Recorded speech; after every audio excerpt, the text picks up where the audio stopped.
The two main bolts over here are a size 13. The ones inner are a size 10. Let's go ahead and hit all of those bolts. I'm gonna hit these first two up here, and then I'll hit 3 in here, and then I'll let you guys go ahead and do it yourself.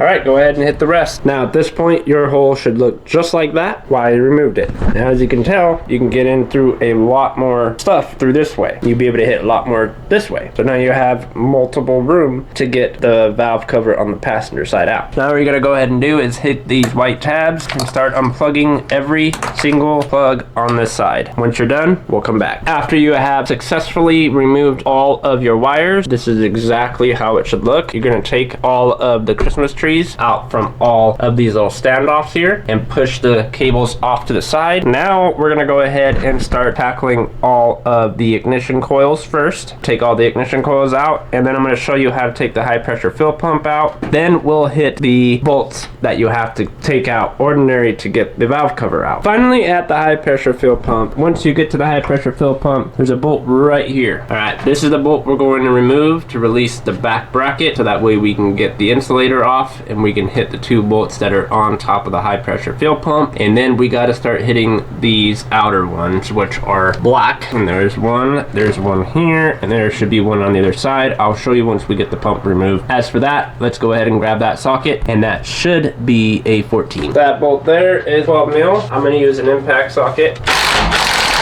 Once it is released, you should be able to back it out the rest of the way. Yours might be a little bit stiffer for the first time because Ford likes to keep it tight on pretty much everything that they do. So go ahead and release the bracket, take the insulator out, and then I'll show you these two bolts real quick.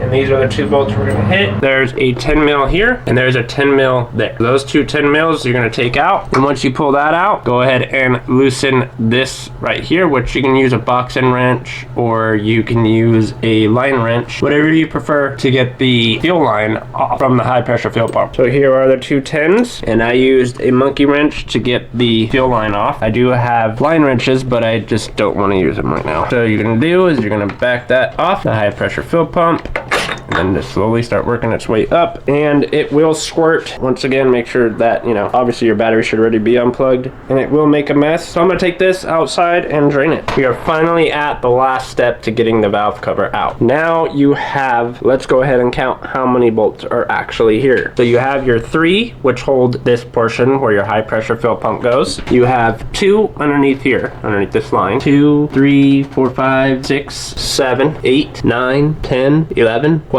13 bolts we have to remove from this side of the valve cover. Also to keep in mind, folks, this right here, which is your high pressure fuel line right here, usually you're supposed to replace this every time you remove it. Do it at your own risk. There's a bolt here, remove it. At this point, you should have all of your bolts on your valve cover loosened, and now we can finally, yes guys, you guessed it, we can finally take the valve cover off. Your prying point is going to be right here, right on this lip, so it avoids the aluminum. You're just going to take your pry bar and just twist up, and it will pop right up. That's all you need to do. There's one thing I forgot to mention too. If you have to bend that fuel line back a little bit, and it will allow you to take this valve cover out. You can bend it back. I've done it multiple times. This ain't my first rodeo. That's what it should look like after you release the valve cover. We're gonna be replacing all of the latch adjusters on here. Yeah, my timing chain. I don't know if you guys can hear that.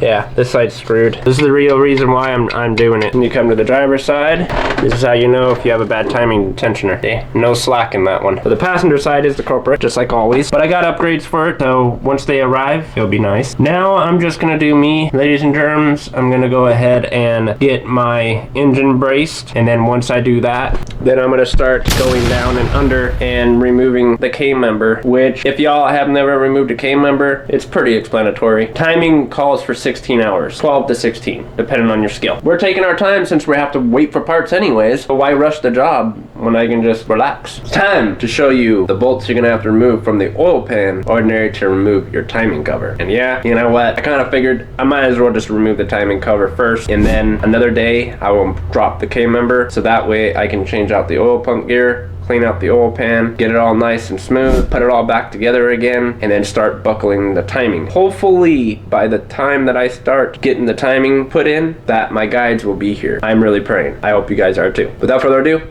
let's go ahead and show you those bolts. Here we are underneath, and as you can tell, the coolant just got everywhere. There's a bolt there, there's a bolt there, there's a bolt there. It's a stud, but that one needs to come out, and then there's one more, which is right there. And then you need to make sure you get all of those bolts out ordinary to release the timing cover, because those are part of the timing cover. If you're trying to pry it off, and you're wondering why it won't pry off, probably because you didn't take those bolts out. Take them out first. Yes, that does mean that you do have to support the engine. I know it's not the end of the world though. We put the engine support bar, we have the chains, that's where you would put them. I got it high enough so I can get the 3 bolts out, well, especially the 2 studs, because those are a pain in the butt. Now we're gonna move on to all of the bolts on the timing cover. Now these are kind of crucial. I'm gonna show you on all data first, and then we'll come over here and I will show you what bolts that you have to remove. All right, now here is all data's instructions, pretty much taking out the timing cover bolts. So if you don't know which ones you have to take, those are all the ones right there. And then you also keep in mind that you have these guys here. I kind of made a mistake last time I did my oil pan. I put both of these over here and then both of those over here. Don't do that. Put them in the original spot. I'm going to fix that when I redo it again. And then you also have the one that holds that line right there. That's a 10 mil. And then these 2 bolts right here, which are a 13. Both of those bolts should be a 13. And then take those off and you're good to go. And if you have one of those, then yeah, definitely take it out. Also, you also want to keep in mind, this also includes an oil drain. You're going to need new oil. The only reason why is because you don't want coolant and stuff mixing with your oil. Just draining out the oil now would save you that time. And also you're taking this off, so oil sits pretty far back. You don't want to make a mess with oil. I'm going to go ahead and drain mine, and then I'm going to take all these bolts right here out, just like you should. Just follow that diagram. Always keep in mind it's a seal now. There's no silicone. There should only be silicone in certain spots, such as where the valve cover meets the timing cover to the head. Those are the points where it should be, and also on the bottom where the timing cover meets the bottom of the block. Easy as simple. My oil is now draining, and I finally got all the bolts taken out. As you guys can tell, the ones that are marked with 12, I have actually messed up. They're actually 13 millimeters, and then the ones that are marked with 10, those are 10 mils. So you're just gonna follow that whole thing down and keep searching. Make sure that you got all the bolts before you start prying this thing open. That way you don't run into any problems with breaking your timing cover or warping it, because once again, aluminum, you don't want to break anything on it because you want to put it back on once you're done. Other than that, that's pretty much how you take off the timing cover. We'll come back around again and then we'll start doing the timing.